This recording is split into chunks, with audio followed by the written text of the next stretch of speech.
everyone, I'm back. And yesterday was a busy day, hot one, but it was busy. Let me show you what I've accomplished. So if you sit back and look at this, it kind of looks like a Corvette fender factory. I've got all of these fenders and molds that I've created. So this right here is a pseudo Grand Sport front end that I am using to make molds, or that I use to make molds. You can see it was damaged here and right there. What they did was this outer piece fender is from a pseudo Grand Sport. I say pseudo because it has the wrong headlights and the wrong turn signals, but it's close.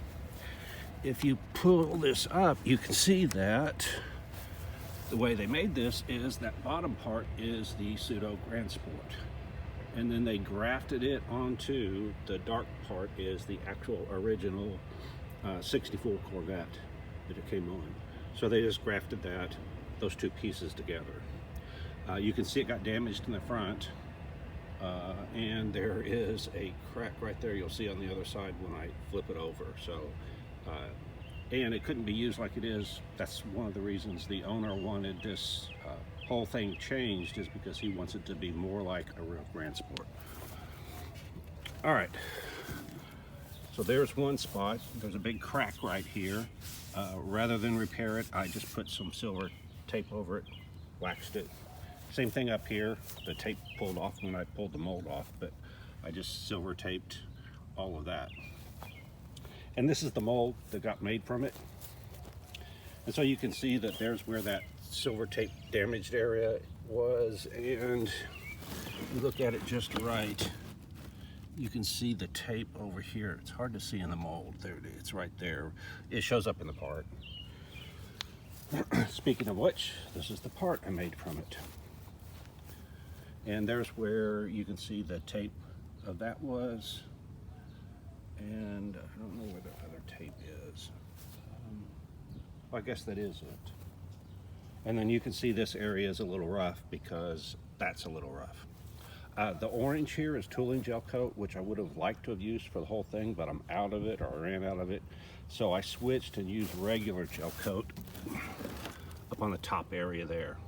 It worked, it's just not as good as the tooling gel coat for longevity, but longevity is not my goal here. I just need to make some parts. The green right here is the PVA that I've been talking about. It's a spray that you spray on, and it makes a plastic film, and it keeps parts from sticking together. It's water soluble. I did not wet it down the last time I showed you. I wetted it down. When you wet it down, it just dissolves. But you can see that it makes like a thin film there.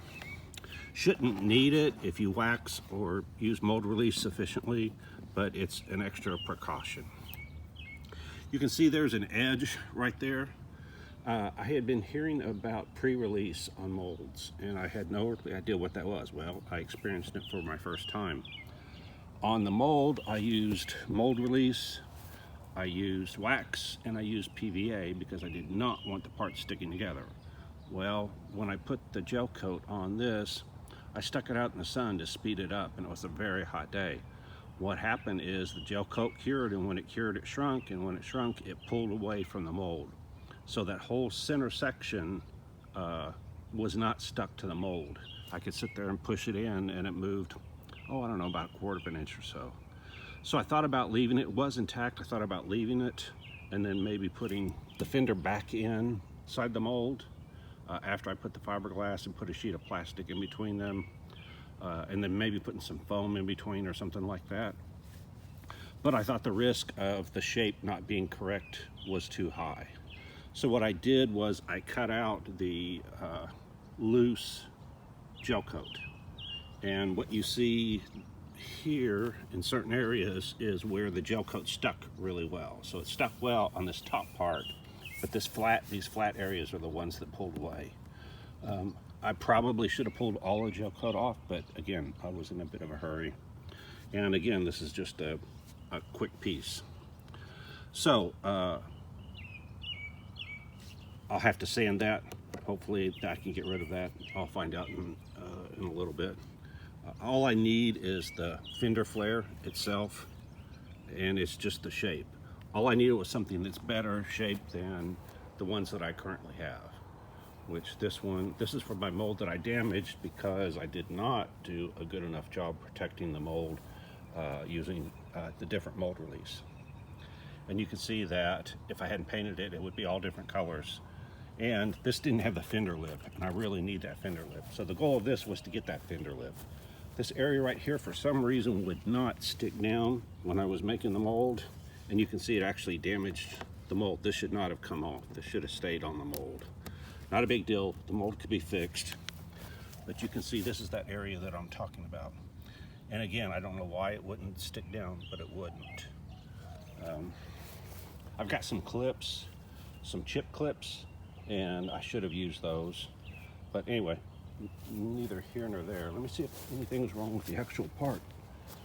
Let's see, where is that? That would be right up here. Oh, yeah, see, you can see this is where it was damaged, the part was damaged. So that's part of the issue. Anyway, now I know, be careful about that area. And you can see that even this had some areas that were damaged. All right. Then I spent time sanding on this up until dark.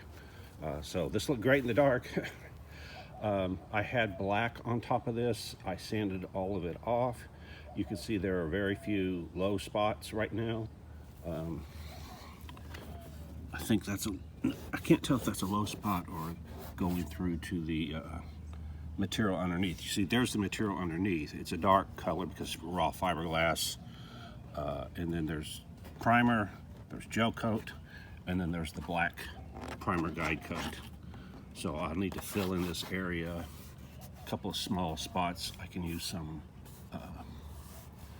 spot putty, and then there are some pinholes.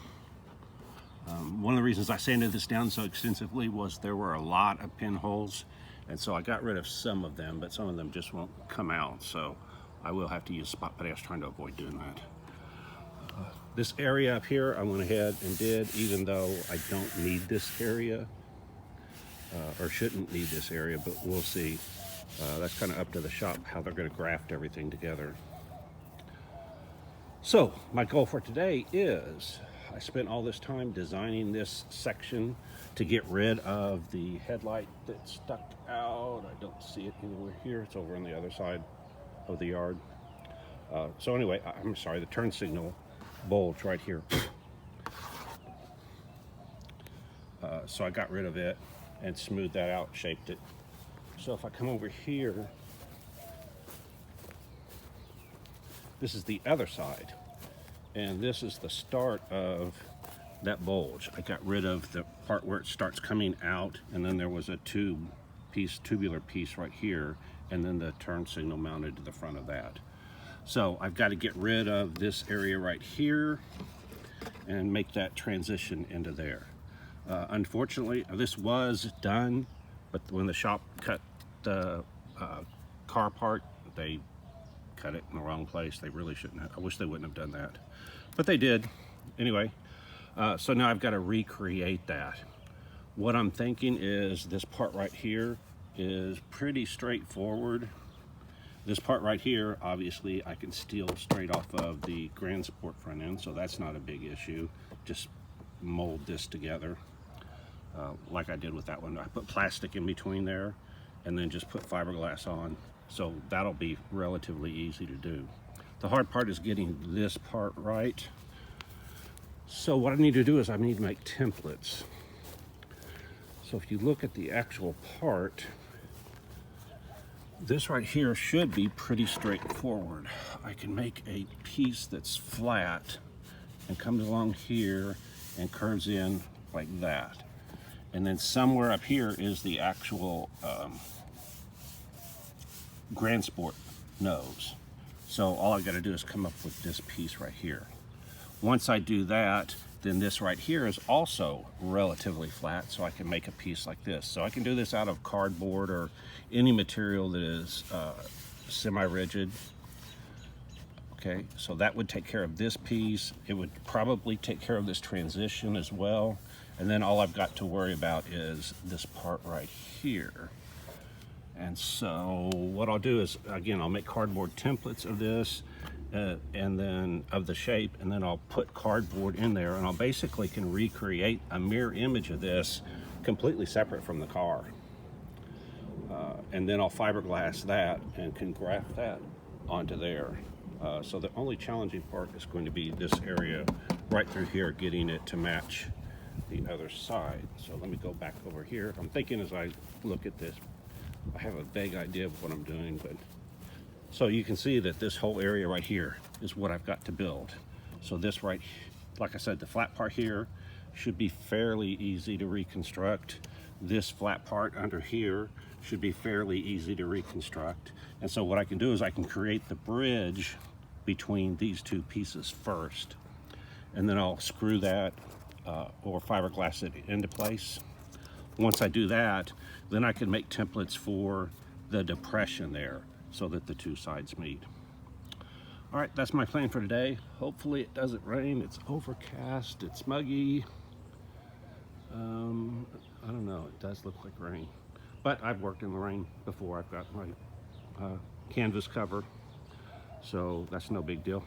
I was really hoping to get working on the front end of the C2 Corvette, but I haven't had the time. I've been so busy with that. I've got a priority list, and that's a higher priority than this. The reason that's a high priority is I've got the C8 in the shop, and they're stalled. I mean, they're not working on it, so I'm going to have this front end done, ready, and drop it off on them and go, all right, guys, here, this is your jump start to get my car finished. The other thing is I've got to figure out what to do about the hood. The two different hood shapes, the Grand Sport and the C8 hood shapes, are completely different. And so there's got to be some kind of morph in between the two. And if I leave it up to them, I found out I usually don't like the results that they come up with. I mean, it's not wrong, it's just not what I want, what I envision in my mind. So once I get both sides of the fenders done, I can use this center section right here to connect the two. And then I can flip it over and try to put a hood on it and see how in the world we're going to get the two hoods to coexist. All right, I still have to design the vents. I've got a lot of other stuff to do. So anyway, that's my update for today. Go ahead and like, subscribe, hit the alert, hit the thanks if you want to donate. And if you don't know what I'm doing, you don't know Jack. Bye.